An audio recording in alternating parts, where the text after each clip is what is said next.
Pois é, parece que tenho mais um podcast a juntar aos milhares que eu já tenho. Não é sem nervosismo, sem uma espécie de turbulência na voz, sem a gaguez do pensamento, que calha bem, pois faz parte da sua natureza, que eu inicio este projeto. Palavra que me causa algum desgosto, mas eu gosto de me irmanar. E está tudo bem, como se costuma dizer, dizem os papagaios e dizem os ecos. Antes de me abalançar para a razão deste nome, convém talvez expressar algumas das minhas inseguranças. Parece-me que é como subir a palco e testar algumas piadas, novos ângulos. Não obstante este paralelismo com a stand-up, há uma diferença gritante. A resposta na stand-up é imediata ou tendencialmente imediata. No caso deste podcast, eu não estou sequioso de resposta. Aguardo, pacientemente, e ela pode chegar no dia seguinte, na hora seguinte, no mês seguinte, daqui a 10 anos. E eu tenho de aguardar. É uma forma de eu arranjar espaço na cabeça para outras ideias. Vamos ao nome. Actian, Acteon ou Actião sofre de um mal desses nomes antigos, vindos do panteão romano ou grego ou outros, que chegam a nós com várias grafias. E como eu não tenho nenhum filólogo à mão ou dinheiro à mão que me possa elucidar em relação à hipótese mais unânime, vou recorrer indiscriminadamente a todas, e se for preciso invente outras, a quando da menção do nome. Não obstante esta confusão de grafias, eu gosto de utilizar talvez a menos unânime, que é Actian. Actian era o caçador supremo da antiguidade. Era infalível. Não é para falar deste lado infalível do caçador que eu inicio este podcast. Ainda que haja um paralelismo, percebam desde já que o nome não foi gratuito, com o comediante. É aquilo que ele aspira. O lado infalível de Actian. Cada disparo uma presa, que há de carregar à cintura, como se fosse uma perdiz. Esquecendo isso, falemos da maldição de que Actian foi alvo.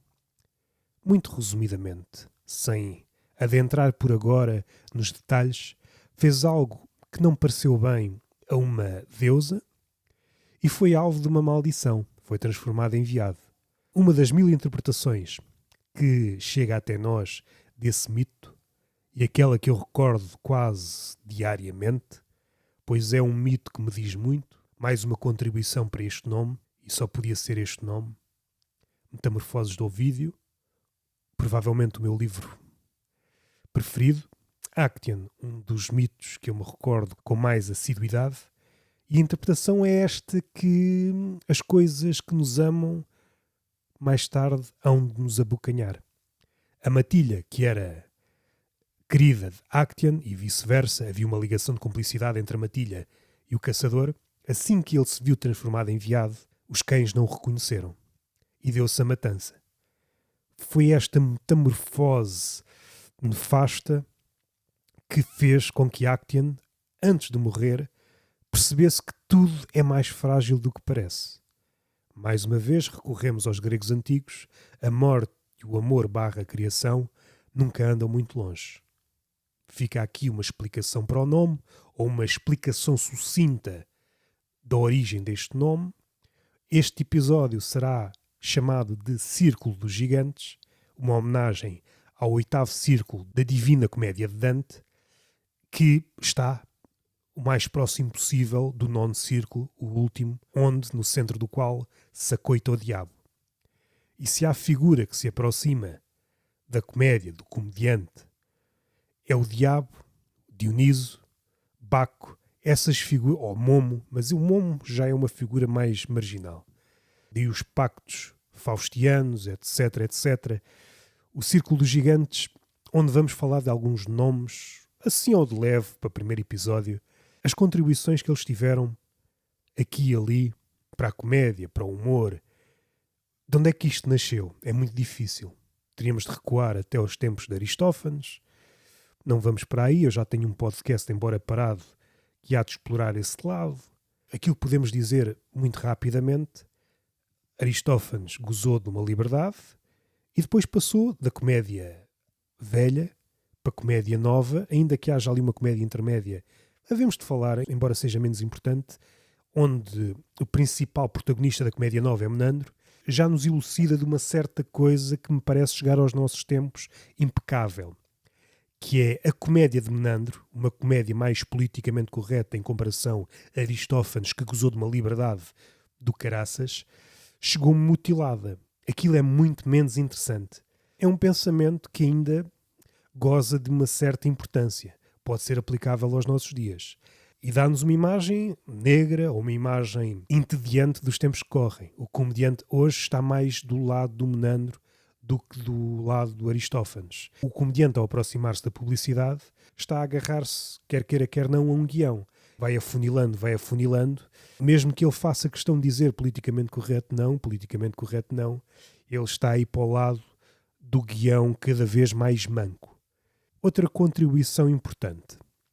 Lenny Bruce, que pode ser mais ou menos conhecido pela comunidade de stand-up, tem uma contribuição muito importante. Não foi o pai da stand-up, nem pouco mais ou menos. É provavelmente unânime a questão da paternidade. É um senhor francês, acho eu. Não sei se é mestiço, se é negro, e não percebo como é que os ativistas não vão buscar este exemplo.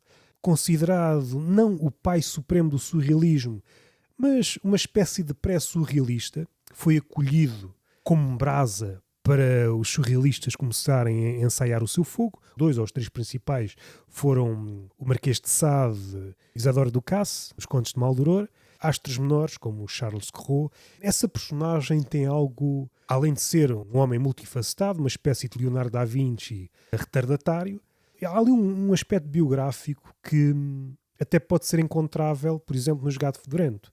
Aquele momento em que o guionista passa para a frente do palco. E isso está presente na biografia do Charles. Se ele é realmente o pai de stand-up, França, o berço da stand-up, aquilo que fez com que a stand-up aparecesse foi esse desconforto do guionista ao olhar para os atores e para as atrizes. Não é bem isto. E é esse desconforto que fez com que a stand-up aparecesse. É claro que há outras razões, estamos a simplificar demasiado o problema, que fez com que os Gato Fedorento aparecessem e outros por aí afora. O desconforto é parteira de várias ideias, de vários géneros. Agora focando na América, nos Estados Unidos, que é algo muito mais conhecido, é inegável a importância de 2 ou 3 personagens. Há um personagem que é inescapável, o Lenny Bruce. Foi importante até para nomes talvez ainda mais importantes, mas sem ele não apareciam. Por exemplo, não era possível haver um George Carlin sem um Lenny Bruce. Há uma contribuição do Lenny Bruce que chega até nós e que, como todas as contribuições, ou como todas as ideias, são subvertidas. Mas não é uma subversão cómica, uma espécie de subversão burguesa, ou uma distância citadina, aquilo que o rico faz quando se arma em boa pessoa e tenta ajudar o pobre, mas à distância. Não vai ele contaminar com as suas coisas. E a ideia do Lenny Bruce era em relação à verdade. Quando o comediante tenta fazer esse caminho em direção à verdade, quando ele dá conta, está a fazer comédia. E esta ideia chegou até nós, sendo que foi deturpada de 1001 maneiras. E uma das formas de desmascarar esta subversão manca não é uma subversão de índole humorística. É uma subversão de quem não tem folgo, é uma subversão acrítica. Se é um comediante que está muito ligado às marcas, ao mainstream, é impossível que ele esteja ligado à verdade. As duas coisas são inconciliáveis. Se querem verdade, não podem ter o outro lado. E há outra personagem que é tão importante, ainda que seja menos referida, que o Lenny Bruce, que é o Sal. Acho que se escreve C-A-H-L, se a memória não me falha. E qual é a importância dele? Há 2 contributos. O primeiro, stand-up comedian já com laivos de humor político. Foi provavelmente aquele que se atirou para aí. E o próprio estilo do stand-up conheceu aí o seu primeiro protótipo. Antes dele, Havia figuras que se passeavam em cabarés, e isto era válido nos Estados Unidos como em França. Depois, não sei, mais para a frente, apareceram os surrealistas em França. Eu não sei como é que o stand-up, se é que teve peso nessa evolução, se, ok, nasceu em França, mas depois foi tudo para o outro lado do oceano. Pré-surrealistas, o humor mais literário estava a fervilhar. Os surrealistas, muitos deles, são muito, muito engraçados. E tem este lado também que merece ser discutido. Esse humor, mesmo o pré-surrealista, quando penso nos Cantos de Maldoror, ou no Marquês de Sade, em parte, o Alphonse Allais, o Félix Fénion, eu estou a agrupar isto nos surrealistas, alguns não são surrealistas. Estou a pensar na primeira metade do século XX. Aquele humor, atualmente diríamos mais de nicho, aguentou-se mais do que o humor dos Estados Unidos das primeiras décadas.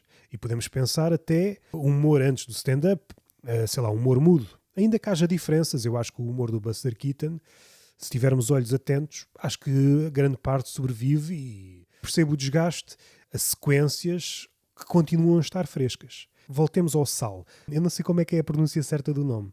Procurem. Essa contribuição, a forma de apresentar o stand-up, foi o primeiro que, ao olhar para ele e olhar para o stand-up moderno, ok, há aqui um parentesco. Antes, qual era a força cómica dos Estados Unidos? Esquecendo os filmes mudos. Era o vaudeville. Mais uma vez, uma relação entre os Estados Unidos e a Europa. Esta coisa de entrarem e saírem personagens, o principal expoente foi o Groucho Marx. E o Groucho Marx tem um pé no vaudeville, há os outros irmãos, se bem que me parece, de entre todos, aquele mais proeminente. Tem este lado, tem um lado da escrita, muito engraçado, e o Groucho Marx depois foi presenteado com uma coisa que a maioria dos artistas gostaria de ser alvo, que é, foi reconhecido, foi esquecido, e quase no fim da vida foi reconhecido novamente. Teve 2 períodos áureos.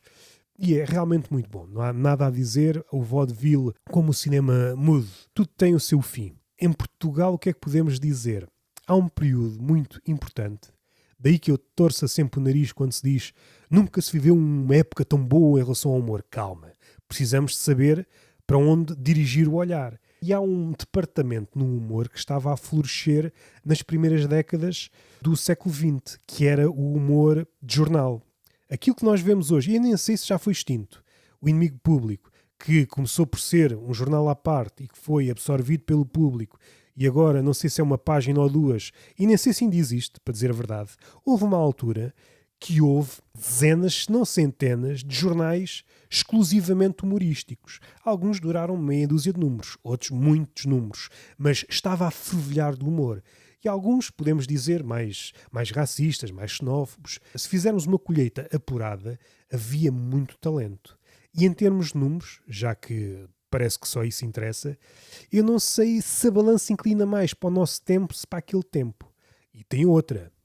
Se pensarmos no pulso dos tempos, aquele tempo era menos propício ao humor. Se esse tempo da censura regressar, e que parece-me que vai regressar, não sei por que meios, os humoristas não estão tão fadados para pôr a cabeça no cepo. Somos feitos de outra matéria. É um humorista que só consegue escrever se for guiado pelo cachaço da publicidade, dos números. Não consegue pôr a cabeça a prémio. Terá de ter algum valor. Os exemplos mais conhecidos, o Viena, que mesmo com a censura distribuía as suas revistas, estava mesmo a fervilhar. E o Viena, um exemplo daquilo que muitos humoristas dizem em relação ao seu ofício. O humor parece que é biodegradável. Quando damos conta, já se esfarelou. Embora haja redutos que se aguentem muito no tempo, como eu disse, na questão do humor literário, acho que se aguenta mesmo muito. No romance, ainda mais. O Quixote é um romance de travo humorístico e está aí. O stand-up, como é uma coisa ainda recente, eu não sei se tem esse condão, ou pelo menos grande parte das coisas, como estão muito ligadas à atualidade, ainda que por vezes não o digam abertamente, envolvidos uns anos, um punhado de anos, uma década, e aquilo não se sabe a nada. E para fechar, sim, um estudo, eu não me recordo da revista porque eu vi no podcast Enterrados no Jardim, que é uma profecia que eu já tinha lançado desde o começo desta nova vaga de inteligência artificial. os comediantes que dizem não, a inteligência artificial não se vai aproximar disto aqui porque a comédia é dos humanos, mas fez um estudo, uma bela amostra em relação à poesia, e a poesia, quer se queira, quer não, é mais complexa que a comédia, ou pelo menos grande parte da comédia, e as conclusões não foram nada agradáveis. O público não consegue fazer a distinção entre a poesia escrita por homens, de carne e osso, e pela máquina. E isso deve pôr-nos de sobreaviso. Ou seja, é uma questão de anos, se é que começam a aparecer, e até poderia dar exemplos, mas seria deselegante. Porque há aí várias coisas que não se estão a ter em linha de conta. Toda a linguagem, antes mesmo do ChatGPT e variantes, já se estava a tornar muito mecânica. E um dos critérios usados pelas pessoas que foram alvo desse estudo é que aquilo que é humano, para eles, era o mais acessível. E isto aqui é um tiro no pé, esta coisa da acessibilidade. Se pusermos na mesa de dissecação o cadáver do consumista, aquilo que lhe está nas entranhas é isso, ele procura o mais acessível, ele não quer atrito. E este afastamento do atrito é aquilo que nos vai atraiçoar. Nós não queremos algo aparentemente ilegível, ou antes disso, algo que nos dê luta. E toda a arte, durante muito tempo, era algo que nos dá luta. Não é tanto se a máquina se transforma em humano ou o humano se transforma na máquina. É o nosso critério que já está todo bambo. Nós agarramos-nos a critérios que nos favoreçam. E isto condena quase tudo. Não vão ser tempos fáceis nem para a comédia, nem para a poesia, porque isto ainda está no início. Se não há hábitos, se muita gente já não consegue diferenciar aquilo que é escrito pelo homem ou pela máquina, e os critérios que usa é o critério da acessibilidade. Não sei. A respeito da comédia, já pensei e já disse alguns dos cenários que eu profetizo. Já disse alguns cenários. Parece-me que vamos chegar a um cenário mais ou menos semelhante. A comédia está toda a afunilar, as formas de a dizer estão a afunilar, e há aqui um lado na linguagem que está a ser descurado. Há um enamoramento pela linguagem falada. E a linguagem falada, se por um lado é aquilo que faz com que a língua permaneça viva, por outro, e este é o lado que é descurado, é também o primeiro sintoma de que a língua vai morrer. Quando os dizeres se cristalizam em certas frases, é sinal que a língua está prestes a cristalizar. E é por isso que é preciso acolher outras formas. E as outras formas, como causam estranheza e hoje vivemos no império da identificação, vai fazer, mais cedo que tarde, a morte disto tudo. A maioria de nós já fala, seja em registro cómico, seja no palco, seja fora dele, psicólogos, seja tudo o que vocês possam imaginar, falam num registro de slogan publicitário, frases curtas, tudo muito simples, o mais aparentemente claro possível, porque está toda a gente à espera de vender e o mais rapidamente possível. Este registro de eficácia atrai-se o ónus. E se a poesia parece que foi abatida, ainda a andar por aí, mas desazada, a comédia parece-me que é uma questão de envergadura. Se a poesia já foi alvo disto, a comédia não é mais possante que a poesia. E é só uma questão de tempo, é só uma questão de se concertar em esforços para começar a fazer uma comédia eficaz. Já se começa a notar que a estranheza está aos poucos a ser abolida. Nota-se entre comediantes, nota-se na relação público-comediantes, o fator da memória. Há muito pechisbeck a ser vendido como ouro, há muito artigo de segunda mão que está a ser vendido como novo. E como o critério da memória desapareceu, mesmo alguém que esteja a par disto tudo, não o pode dizer, é sempre mal visto. É aquele gajo que estraga a festa. E começamos assim. Este é o primeiro episódio do Actian. O segundo será guionado, havemos de passar por alguns episódios. Quero falar do Kaufman, quero falar do Seinfeld, quero falar de Aristófanes, quero falar do Cervantes, quero falar dessa malta. Havemos de passar por muita malta. E está feito. Espero que partilhem, ouçam este podcast, o Actian, ouçam os outros podcasts que eu tenho, o Tertúlia de Mentirosos, o Túnel de Vento e por aí vai. Procurem Roberto Gamito no Spotify. Estamos aí.